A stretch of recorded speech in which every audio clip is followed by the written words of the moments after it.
Hello and welcome to the April 2020 users group. My name is Matt Tate. I'm in the coaching department here at Foster Web Marketing.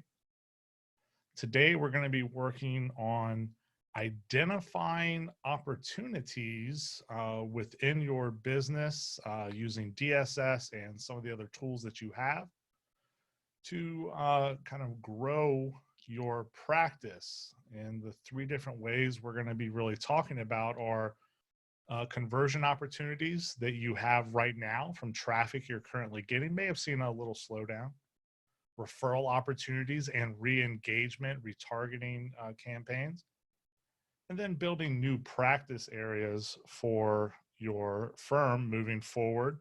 It may not be something you want to do forever, but it is a way to generate some business while other opportunities may be slow. So with that in mind, I'd like to talk a little bit about the mindset moving forward in our new world. And I've heard a lot of discussion about James Stockdale, who was a POW survivor in Vietnam. And he's always asked who survived, or could you tell who was going to survive? And he said it was always the optimists that you knew weren't going to survive. It was the pessimist, and I quote, that had the discipline to confront the most brutal facts of their current reality.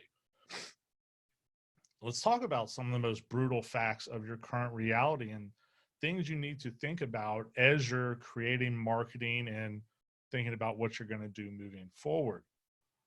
Personal injury attorneys. What if car accidents are cut in half over the next 2 years? More people are going to be working from home.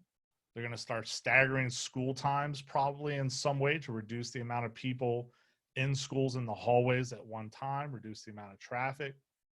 Safety technology, reduce capacity within buildings is going to mean less drivers. I mean, there's going to be less people engaging in the things that cause more car accidents.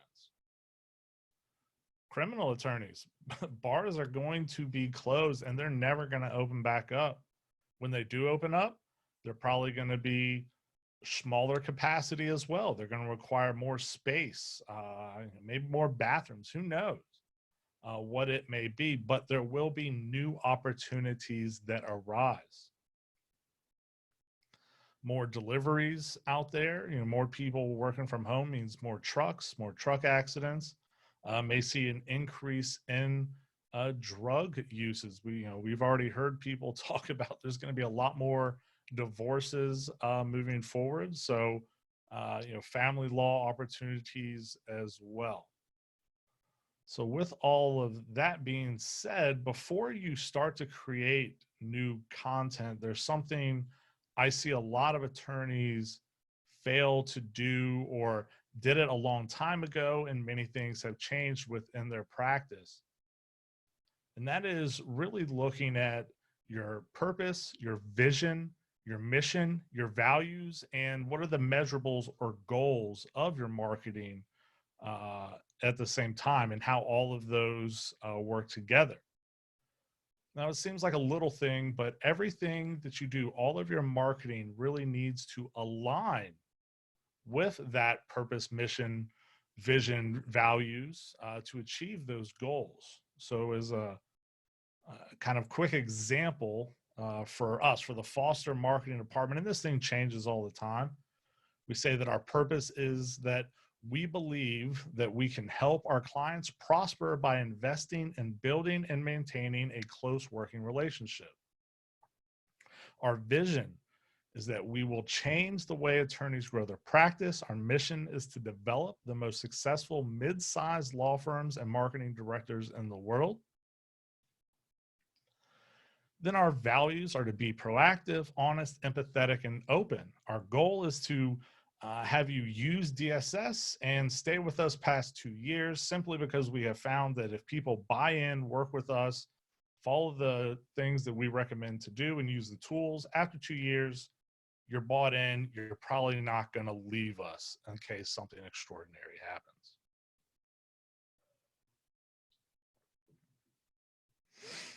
Now, let's talk about how to identify opportunities. Oh, well, let's go back to here as a quick example for how does this affect your marketing. Let's just take a quick example of in our values open. Now, if in our marketing, we started telling people that we had the way of doing it, like this was the only way for people doing it, that's not very open.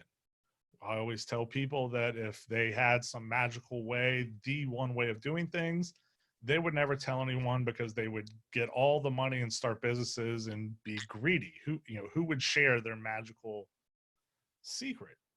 And so they really do affect, if you're a personal injury attorney and, your purpose is to go after nothing but catastrophic injuries, which is one of my favorite phrases to hear from injury attorneys.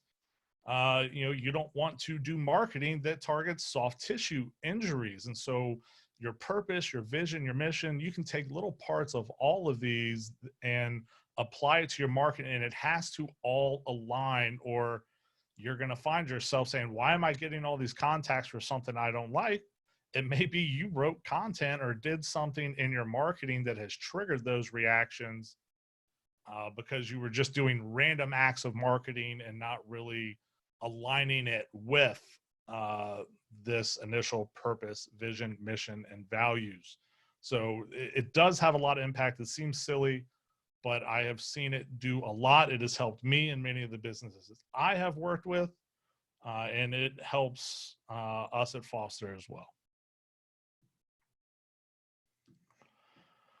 So let's talk about how to actually identify some of these opportunities. So the first one we're going to talk about is conversion opportunities. This is conversion opportunities from high trafficked pages on your website. Now, not everybody has this, but this is going to be a kind of a good example. Is sometimes you've written a piece of content and just for whatever reason, lots of people go to that page. Now, it may not be relevant to your specific practice area. The traffic may come from other places, but it is still potential opportunity for conversions. You may add a practice area. You may find referral partners to send that out to, which I think is a great way to do it. If you're getting a lot of traffic about something to do with tickets, say reckless driving, it's coming from all around the country. We'll find partners in other states, create good calls to actions, create relevant content. Think about ways to convert that. And sometimes it just may not be worth it to you to do it. But if you can think about creative ways to convert some of that traffic, even if it's just referring it out, then you're taking advantage of an asset that other people would pay to have, is that monthly traffic from Google organic search without having to pay $100 per click to get to that particular information. So let's talk about identifying some of that. So when you're in DSS, at the top here, you'll see a lot of kind of your most viewed pages. And you may see some that pop up that are random blogs or FAQs, and you want to maybe investigate it. So when you kind of look at your top pages, if there are any that stand out that aren't directly related to your practice area, or maybe it is and it's just a blog and you haven't actually thought about, okay, how do I convert more people from this one blog, or is there more information? There are other things I could do to convert people. So this is kind of the surface level information, but what will inform you on what to do next, we're going to have to dig a little bit deeper. So for that, we are going to go into Google Analytics. And now that we are in Google Analytics, this is just our overview page. What I recommend to do, there are a couple of different ways to do this, but what I like to do is these two different ways. Is come down here to behavior, go in and look at content, look at all pages,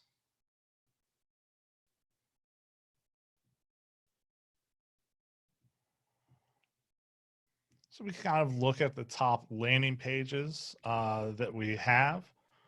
You can go in, because we're really trying to take advantage of organic traffic. We can look at the different channels within here. So we can see organically, these top three pages are where people are coming from and landing. That's really what we're looking for, is organic traffic to the site. Now, what you can do is you can go ahead and click on this. Say we were like, oh yeah, we want to convert more people from people looking at image sizes. We'll wait for analytics. So now that we're in this page, we're looking specifically at this. We got lots of traffic. We can see our page views, unique page visitors. We get a lot of time on site, but what can help inform you of whether or not it's worth it or different types of content you can add is looking at the locations that they are coming from. So two different ways to search for this. You can look at the city. You just click on the secondary dimensions and you can go and look at the cities that people are coming from. And I'm gonna have a good example for this in a minute, but you may want to say, okay, if there are particular cities people are coming from, find referral partners in those cities or create calls to actions on your landing page specific to those cities. If you've got 5 big metro locations that are driving traffic to you, create specific calls to actions for each one of those cities, because they may have different information. They may have different rules, different regulations, if it's different states. So we want to start thinking about, if someone lands on this page from that particular area, what do I want them to do and how do I get them to do it? And so creating other relevant content, unique calls to actions, offers, are all different types of bait to either drive them further down your marketing funnel, deeper into the website, or go ahead and sign up for an offer or ask for a referral source, however you want to set it up. So this is a great way to get an idea of how people are getting to you, what page they are landing on, and where are they coming from. Now, a good example of this is our friend Cheryl Burke, who's a great attorney down in Atlanta, good old hot Atlanta. One day we're having a coaching call. I pull up our analytics and we noticed this negligent security. She just had this one article that was getting hundreds of visitors from LA and DC and all these different areas, talking about, can I sue security if I get into a fight at a club? Now, this may be a little less relevant now that every club is closed and most of them probably won't come back, but we noticed this one article. So what she did was she created a practice area, so kind of an overview page about negligent security, and then linked out to her other articles. So I believe it was this nightclub and the apartment complex articles were ranking well. And apparently she's added hotels. We've got assault and battery. So now she's optimized her website for this particular information by creating a practice area page and then creating content for it. Now, in a perfect world, I'd say every single one of these types of places, if you're talking about negligent security, every single one of these are going to have their own specific rules, regulations, who can sue, who can't sue. I'd have a piece of content for every one of these, but that's if you really want to dig in deep into some optimization. So, identifying the traffic come to the website, look at where they're coming from, what is the topic, and then think to yourself, what is the other relevant content I can create for it? Is it worth it to do it? Should I make an offer? And then kind of use your intuition and go from there. So that's just a way to take advantage of current traffic you have on your website. Now, this next way to re-engage with people, we'll be talking about referral opportunities and triggering re-engagement with people. You know, you don't have to create a new practice area, but some practice areas are slower than others.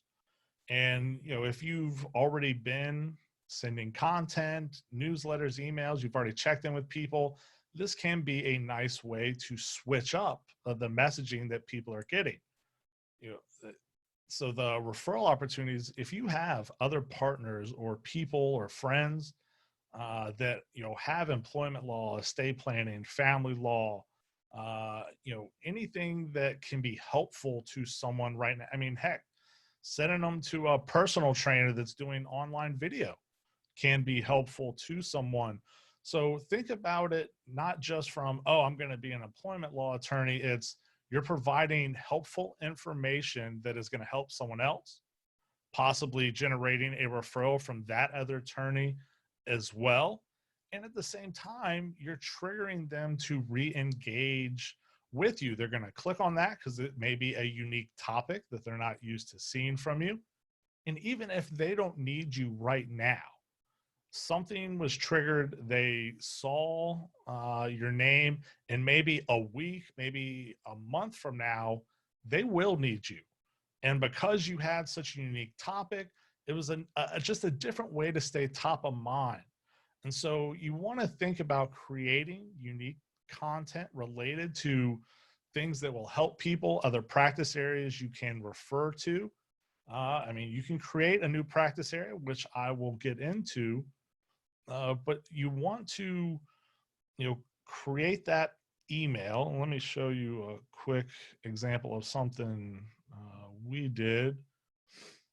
So let me look at.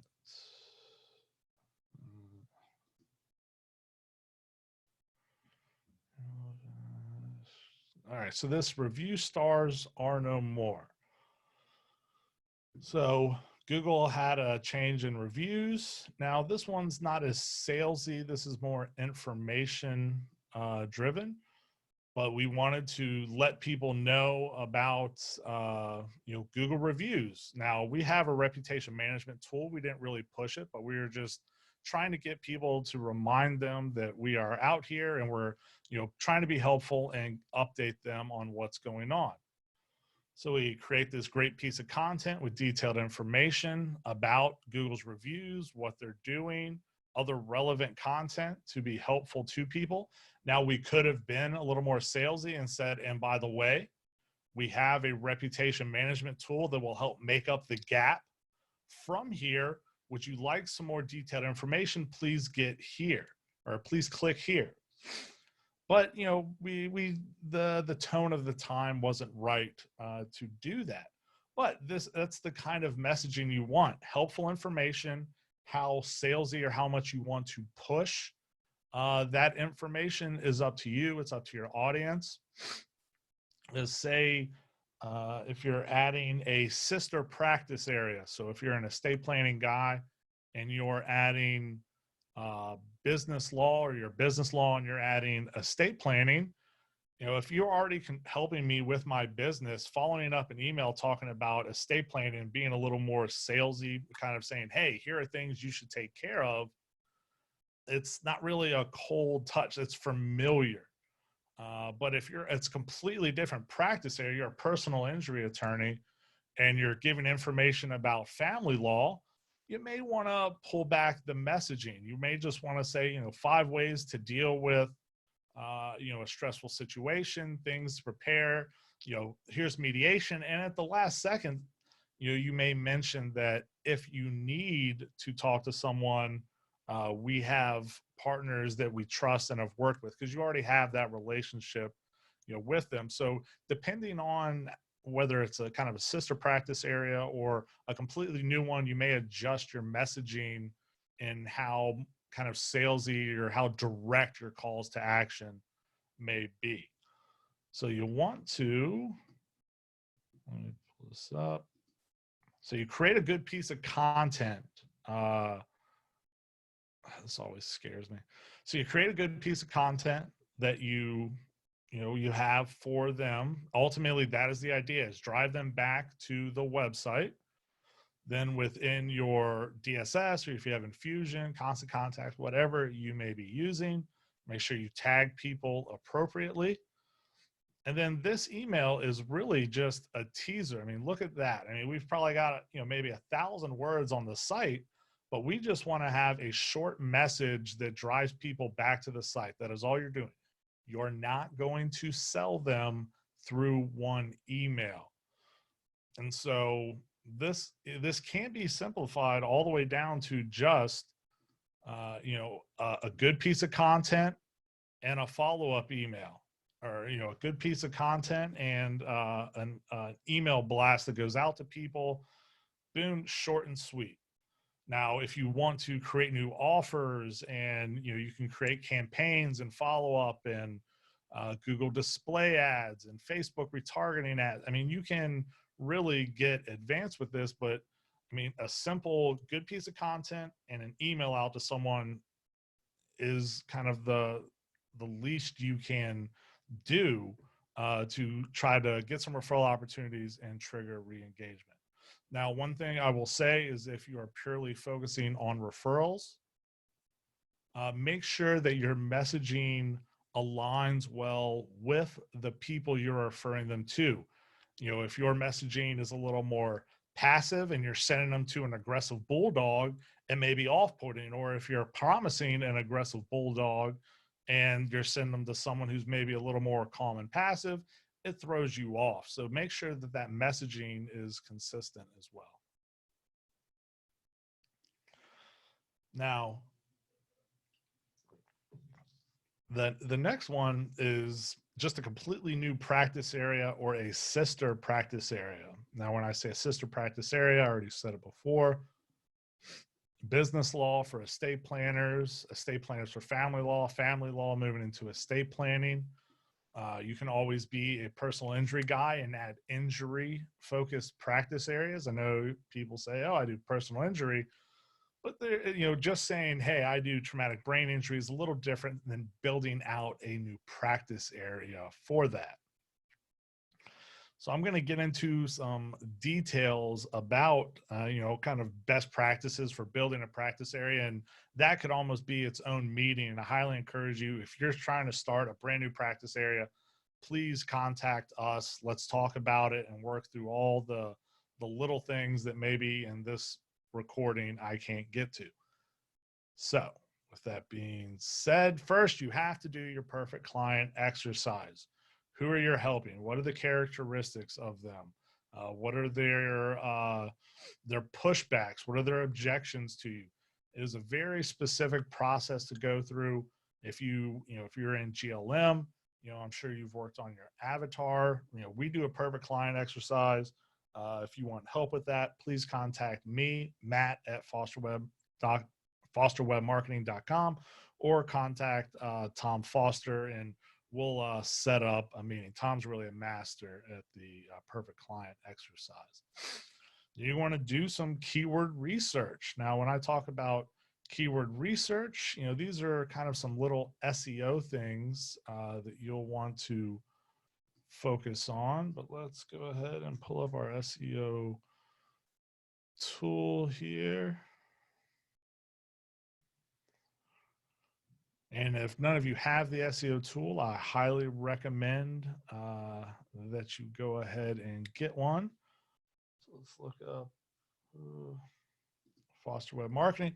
And so the SEO tool is just going to help us. If, say, we're starting a brand new practice area, I can go over on-page optimization some other time, but if we're going to start, practice area, first title tag, probably the most important part of the SEO of the page is, what is the main practice area page going to target, and what are the relative other pieces of content for that. So if you have our SEO tool, you just simply come to your keyword research section, and we can look at different keywords to put in our practice areas. Now, a great example is one of the people that works with me and Tom in the coaching program is Kevin McMantis. So this guy started off with, I think civil litigation and personal injury, but has expanded his practice areas to include more specific injuries and other types of practice areas kind of within personal injuries. And they all, all the different content, the way this sets up serves different purposes. So we'll say we're going to be a traumatic brain injury. We're going to add that as a real practice area, not just a page on the website that says traumatic brain injury, but you really want to have it on there. So we're just going to say, do we call our title tag a TBI attorney versus traumatic brain injury attorney? So in our tool, we pull it up, we can see how much it's searched universally. We can actually change it to be the actual city that it is. So you can get an idea of how many people in the city. Depending on the keyword, it may be not searched at enough volume to be found. You can see what's the cost per click. What is the bid competition? How often is it searched? Seems like there's a spike in October. I don't know if coming out of summer, people are getting injured more, but you can see trends within that. So we see our fully spelled out traumatic brain injury attorney. Let's look at TBI attorney, and we can see that it's searched at a much lower volume. The cost per click is low, and the search trends are much lower. Now, it can get really complicated, but lower searches, lower competition may be easier to rank for. But in this particular instance, I would say, spelling out the name or the specific injury type and the highest volume keyword, especially for your top level page. This is the main practice area page. You can come up with other content relevant to that on the side. And so that's just kind of a little idea of, okay, practice area, what are we going to call it? And that's a pretty significant difference in the amount of searches, the amount of competition, and the kind of the relevance of the term. So that is just one way to use the SEO tool that we have for keyword research. And if you don't have this, call customer service. We'll get you set up and trained with it. Now, back to our friend Kevin. So if we have done our keyword research, we've decided we're going to add, traumatic brain injuries to this particular practice area. Now, Kevin is a great student. He's kind of followed all of the rules pretty much to the T as far as SEO goes. But we have this new landing page. We've got our title tag, our headline. He has a video that is relevant to this particular practice area. So right there, I can click this and watch someone essentially sell me on this practice area. He created an offer for this practice area, so increasing the chances for conversion and demonstrating his commitment to the knowledge on this particular subject matter. Not only does he have this, but that is really the formula is practice area page. Then we need other relevant content. Now, all of this content is not made the same. Some is for conversions, some is more focused on SEO. But if you see, especially in DSS, as long as you have the categories, this is set up to be purely focused on traumatic brain injuries, FAQs, all focused traumatic brain injuries. So Google and people, no matter where you're driving it from your list. So if you don't care about Google ever finding a practice area, doesn't matter. If someone refers you or you're driving people from your list back here, you want to have as much bait and as much authoritative information as possible. So we want to add FAQs that are relevant for conversion and authority, blogs that are a little more kind of fun to read, a little more personal. Library articles going to be a lot more in-depth information. We can see he's put in some relevant new library articles recently. And then case results about different brain injuries or other relevant information. Let's see if we got any. So also it can be set up the same to have testimonials about brain injury. So if you have someone that says, hey, help my cousin with a brain injury, you can also have the same relevant testimonials on there.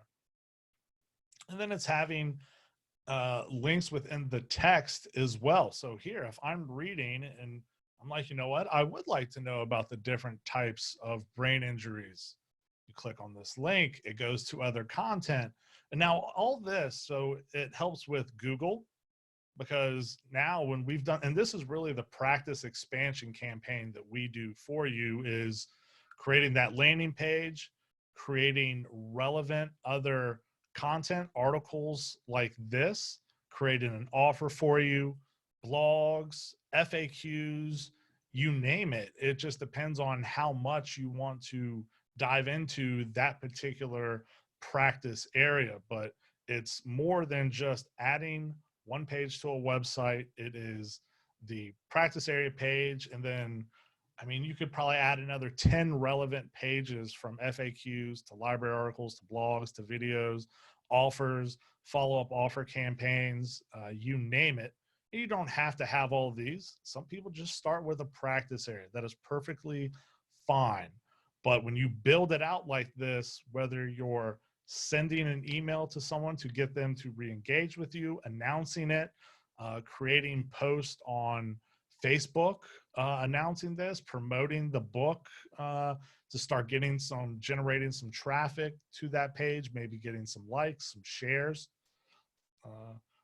But that is really the three opportunities that I identify you could do quickly: is increase conversion opportunities from high traffic pages, referral opportunities, and also re-engagement with clients, even if that's something you haven't done or it's something you do all the time. Sending them fresh information that is they're kind of unexpecting may trigger them to be like, hey, this is something new and unique. And then new practice areas or sister practice area pages can be created, but you don't want to create a practice area just one page. You really want it to be all the other relevant types of information, from FAQs, library articles, blogs, offers, email drip campaigns, relevant video contacts, Facebook ads. I mean, it is quite the endeavor if you really want to do it right. And something to remember is, do not compromise your brand. Do not offer extreme discounts on things, because once you offer a discount, every person that person refers to you will want the same, if not more, of a discount. And this should not be a random act of marketing. It should be continuous over months and months. You should do this. Just because you sent out one email and nobody called you right away, or it didn't get a ton of opens, does not mean that it didn't work. You don't know if they're going to come back to it, or if you just need a different subject line, or whatever it may be. But you really have to have a certain amount of data, a certain amount of time, a certain amount of consistency to really decide on whether or not it works. I think generally we look at 90 days as the shortest period of time to judge the relevance of how much that particular subject has worked. So that is it from me today. Thanks for contacting us and coming on to the user group, and look forward to talking to you guys again. Thank you.